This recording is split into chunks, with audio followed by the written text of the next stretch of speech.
Vous savez, moi au fond, je suis d'accord avec les idées de gauche. Vraiment. Ces théories sur le partage, le collectivisme, l'égalité absolue, c'est beau, c'est tellement beau que c'est dommage de s'en priver. Alors, plutôt que de s'écharper sans fin sur les plateaux télé et sur les réseaux sociaux, moi je propose qu'on leur offre un laboratoire, un espace d'épanouissement, une réserve naturelle, en quelque sorte, style Paradise, mais pour gauchistes. Et attention, on ne fait pas les choses à moitié, on fait les choses bien, pour qu'on ne nous accuse pas de les parquer au milieu de nulle part. On va leur donner un territoire historique. On part de Mons, la capitale du gauchisme absolu, terre sacrée de l'empereur d'Irupo et de sa garde prétorienne. D'ailleurs, parlons-en de Mons et de ses monuments. À Mons, il a fait construire une gare, une œuvre digne de Khéops. À un détail près, Khéops est toujours debout. Sa gare, je ne suis pas certain. On verra. Un projet du type Titanic qui va faire sombrer et couler les finances de la Wallonie pour les 50 premières années. Budget initial, 13 millions. Budget final, 320 millions. Remarquez, au premier coup d'œil, on dirait le vaisseau Enterprise, prêt à décoller pour aller civiliser l'univers entier, alors qu'on attend juste le train 8h12 pour Charleroi. Bref, on part de Mons et on remonte jusqu'à Tournai, là où Rudy de Motte se croyait tellement omniscient et omniprésent qu'il a fallu une majorité libérale pour lui rappeler qu'il n'était pas immortel. Ce territoire Mons-Tournai, c'est leur Éden, le Socialist Paradise. Le deal est simple, liberté totale d'y appliquer le collectivisme. Évidemment, pour que l'expérience soit pure, les PME et les entreprises locales, on va les libérer de la tentation capitaliste.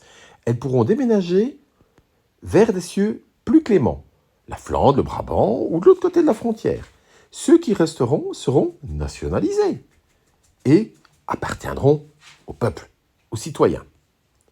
Les autres, bon vent. Place à la pureté idéologique. Première mesure, fin des privilèges des élus. Chaque dirigeant vivra avec le même salaire qu'un employé de la grande distribution ou que les assistés qu'ils aiment tant couver. Mais comme je suis grand prince, je propose qu'on monte tout le monde à 1800 € net, égalité parfaite. Votre maison, évidemment, vous ne devrez plus l'entretenir. Elle ne vous appartiendra plus. Vous avez une chambre de libre? Magnifique. Elle est réquisitionnée pour les sans-abri et les migrants. C'est ça la solidarité obligatoire. Pour information simple, une seule chaîne de télé régionale. Pas besoin d'opposition puisque la vérité absolue est détenue par le parti.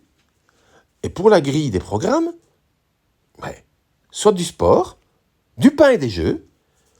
Et pour le culturel, rassurez-vous, le peuple ne va pas s'ennuyer. On remplace les sports bourgeois par des séries de télé-réalité, style les Carolos à Saint-Tropez, les Montois font du ski. Et sur un malentendu, ces grands philosophes pourront se délecter et nous faire profiter de leurs grands esprits contemporains émanant de toutes ces émissions. Et pour être certain que chacun s'épanouisse sans s'égarer, entre deux épisodes, on va instaurer un groupement citoyen. Le groupement de la pensée. Pas une police, non. Un collectif de bienveillance. Si jamais un citoyen s'écarte de la ligne de grandes écoles de la pensée unique, nous l'accueillerons pour lui réapprendre la bonne doctrine et le ramener sur le droit chemin.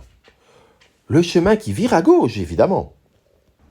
Toujours dans un souci de mixité et de vivre ensemble, on va régler le sort de la culture.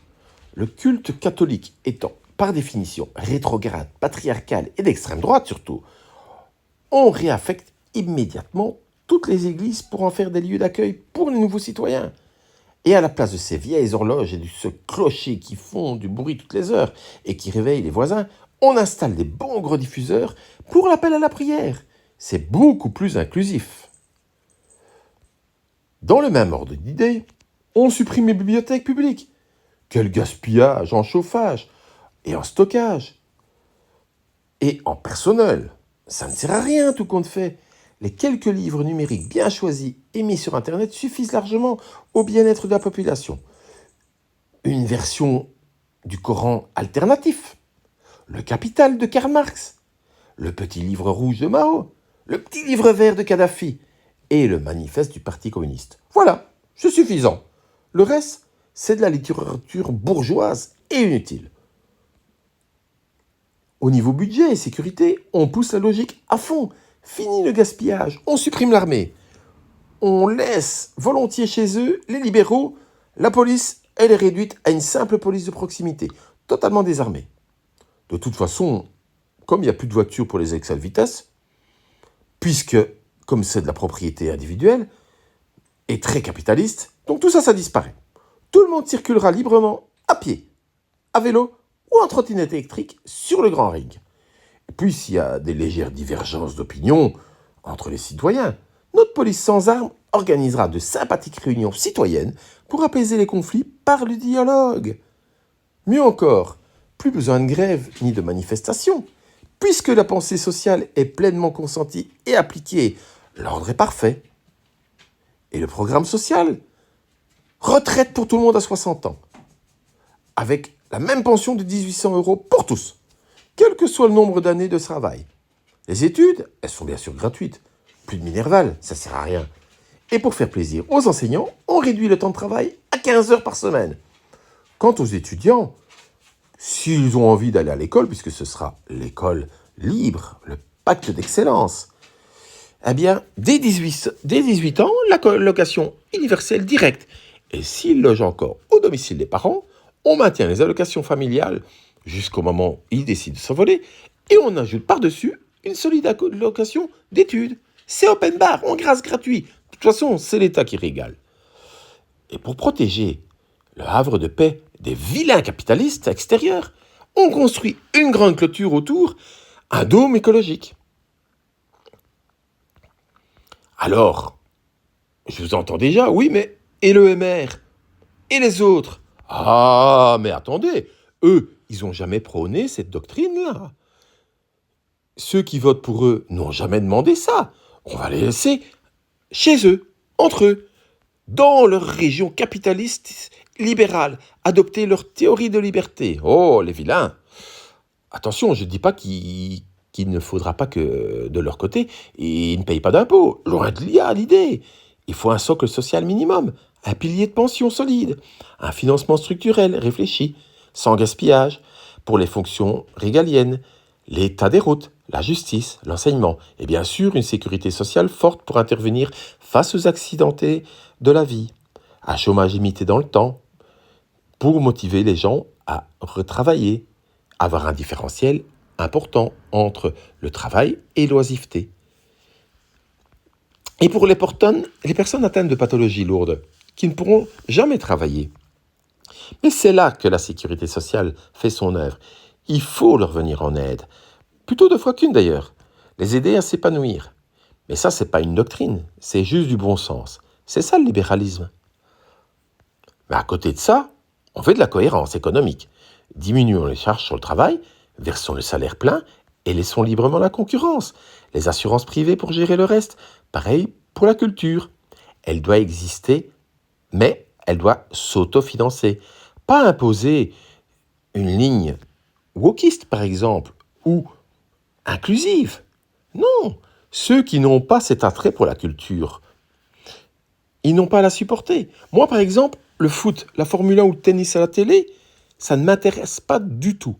J'aime le théâtre, les concerts, surtout classiques, mais pas le rap.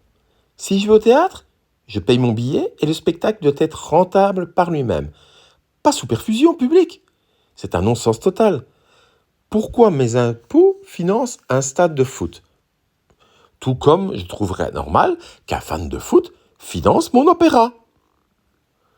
Et quitte à être libre, laissons aussi les libéraux choisir ceux qui leur rendent visite, à plus ou moins long terme, sans leur imposer. Le modèle de Mons, c'est pas pour eux. Si des visiteurs extra-européens venus de contrées lointaines et exotiques, comme la Norvège, la Suède, le Groenland, veulent débarquer, laissons-les gérer ces vagues de vikings, barbus vêtus de peau de bête et qui pue. Chacun ses priorités. À un moment donné, il faut être cohérent. Chacun chez soi.